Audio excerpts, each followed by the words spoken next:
കോഴിക്കോട് ജില്ലയിൽ LDF-ൽ സീറ്റ് വിഭജനം കീറാമുട്ടി തന്നെയാണ്. പതിവിന് വിപരീതമായി സ്ഥാനാർത്ഥി നിർണയത്തിലും തർക്കങ്ങൾ വർദ്ധിച്ചത് LDF-ന് തലവേദനയായിട്ടുണ്ട്. കോഴിക്കോട് കോർപ്പറേഷനിൽ മേയർ സ്ഥാനത്തേക്ക് CPM-ലെ CP മുസാഫർ ഇത്തവണയും മത്സരരംഗത്തുണ്ടാകും. LDF-ൽ സീറ്റ് വിഭജനം കീറാമുട്ടിയായി തുടരുന്നു.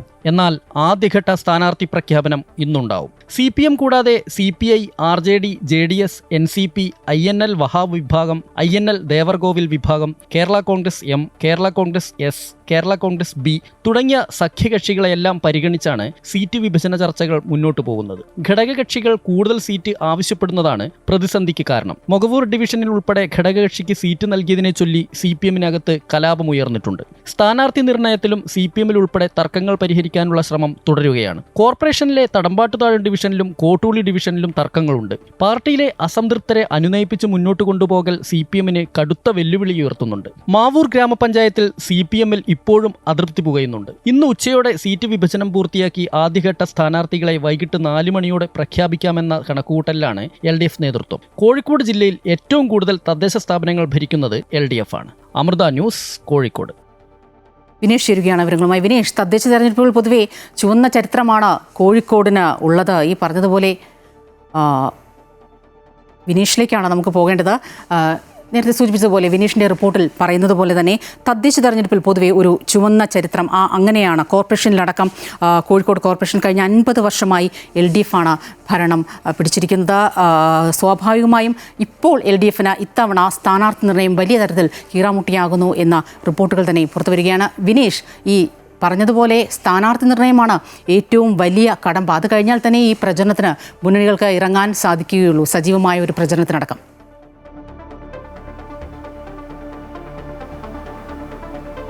അതെ സ്വപ്ന, ഈ സ്ഥാനാർത്ഥി നിർണയം, അതായത് സ്ഥാനാർത്ഥി നിർണയം ഒപ്പം തന്നെ നമ്മൾ എടുത്തു പറയേണ്ട ഒരു കാര്യമാണ്. സ്ഥാനാർത്ഥികളെ നിർണ്ണയിക്കുന്നതിലും ചില പ്രശ്നങ്ങളുണ്ട്. സീറ്റ് വിഭജനം നമുക്കറിയാം, സാധാരണ നിലയിൽ LDF-ൽ വലിയ പ്രശ്നങ്ങൾ ഉണ്ടാവാറില്ല. പക്ഷേ ഇത്തവണ ചെറുകിട കക്ഷികൾ അവർ കൂടുതൽ സീറ്റ് ആവശ്യപ്പെട്ടതുമായി ബന്ധപ്പെട്ടുകൊണ്ട് തന്നെയാണ് പ്രശ്നങ്ങളുള്ളത്. അത് ഗ്രാമപഞ്ചായത്തുകളിലേക്കാണെങ്കിലും ജില്ലാ പഞ്ചായത്തുകളിലേക്കാണെങ്കിലും ഒപ്പം തന്നെ കോർപ്പറേഷനിലേക്കാണെങ്കിലും കോർപ്പറേഷനിലെ ഓരോ ഡിവിഷനുകളിലും കൂടുതൽ സ്ഥലങ്ങളിൽ ആളുകൾ ചെറുകിട കക്ഷികൾ, അതായത് മറ്റുള്ള സഖ്യകക്ഷികൾ സീറ്റുകൾ ആവശ്യപ്പെട്ടിട്ടുണ്ട്.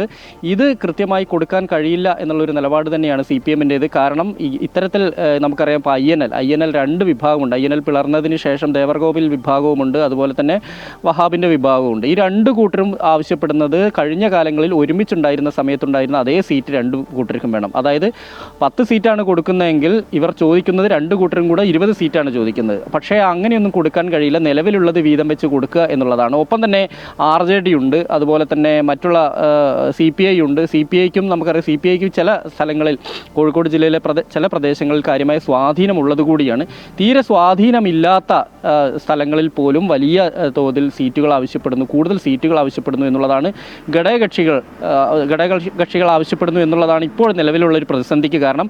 ഒപ്പം തന്നെ CPM-ൻ്റെ സ്ഥാനാർത്ഥിയുമായി ബന്ധപ്പെട്ടുകൊണ്ട് ഇപ്പോഴും ഒരു തീരുമാനമായിട്ടില്ല. കാരണം ഇന്ന് ഉച്ചയോടുകൂടി തന്നെ തീരുമാനം ഉണ്ടാവും എന്നാണ് അറിയാൻ കഴിയുന്നത്. പല സ്ഥലങ്ങളിലും സ്ഥാനാർത്ഥികൾ നിലവിലെ സാഹചര്യത്തിൽ ചില തർക്കങ്ങളുണ്ട്. ചില സ്ഥാനാർത്ഥികളെ നേതൃത്വം ചില സ്ഥാനാർത്ഥികളെ പ്രഖ്യാപിക്കാനിരിക്കുക അവിടെ അവർ വേണ്ട എന്നത് ഉൾപ്പെടെയുള്ള, അപ്പോൾ മൊകവൂരിലൊക്കെ അത്തരത്തിലുള്ള പ്രശ്നം, മൊകവൂരിൽ NCPക്ക് കൊടുത്തുമായി ബന്ധപ്പെട്ടുകൊണ്ടാണ് CPM-ൽ പ്രശ്നമുള്ളത്. അതുപോലെ തന്നെ മറ്റുള്ള പല സ്ഥലങ്ങളിലും ചില സ്ഥാനാർത്ഥികളെ ആവശ്യമില്ല. കഴിഞ്ഞ രണ്ട് തവണ ജയിക്കുകയും 3ാമത്തെ തവണ തോൽക്കുകയും ചെയ്ത ആൾക്ക് കൊടുത്തതുമായി ബന്ധപ്പെട്ടുകൊണ്ട് കോഴിക്കോട് കോർപ്പറേഷൻ ഡിവിഷനിലും ഇതുപോലെ തന്നെ പ്രശ്നങ്ങളുണ്ട്.